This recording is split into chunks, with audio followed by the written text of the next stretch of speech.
अस्सलाम वालेकुम नाज़रीन, अपने इस चैनल में आपको खुशामदीद कहते हैं।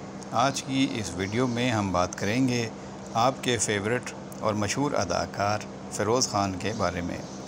फ़िरोज़ ख़ान इस ईद पर नए लुक के साथ टीवी शो में शरीक हुए। उनके बाल माथे पर नीचे तक आए हुए थे और स्टूडियो प्रोग्राम में भी वो काला चश्मा लगाकर आए थे। उनकी शख्सियत हमेशा की तरह पुरकशिश लग रही थी। उनका एतमाद आसमान को छू रहा था और उनका स्टाइल सबको भा रहा था। उन्होंने बहुत ही खूबसूरत बातें भी की और नाज़रीन के दिल जीत लिए।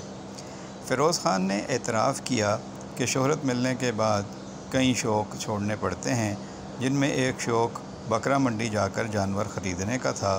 अब फैंस की वजह से वहाँ जाना मुश्किल हो जाता है। बहुत से लोग वहाँ पर मिलना चाहते हैं, बात करना चाहते हैं और काफ़ी टाइम लग जाता है, इसलिए मैं दोस्तों के ज़रिए बकरा मंगवा लेता हूँ।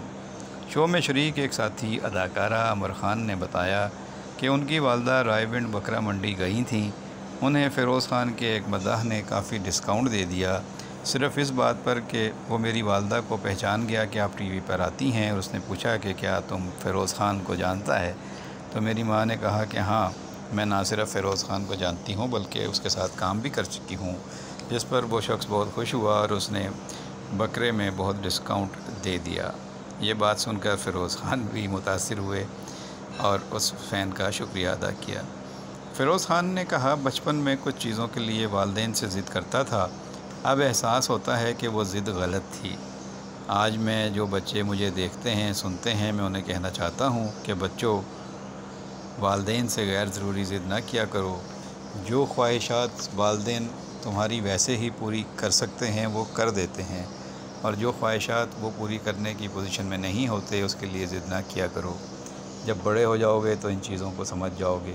मैं बड़ा होकर अब चीज़ों को समझ रहा हूँ और मुझे एहसास है कि काश मैंने पुराने वक्त में इतनी ज़िद ना की होती तो मेरी वो ईद की खुशियाँ और ज़्यादा मैंने एंजॉय की होती। फ़िरोज़ ख़ान ने ईद के हवाले से ख़ुद बताया कि वो कुकिंग भी कर लेते हैं, उन्हें मुख्तलिफ़ डिशेस पकाने का शौक़ भी है।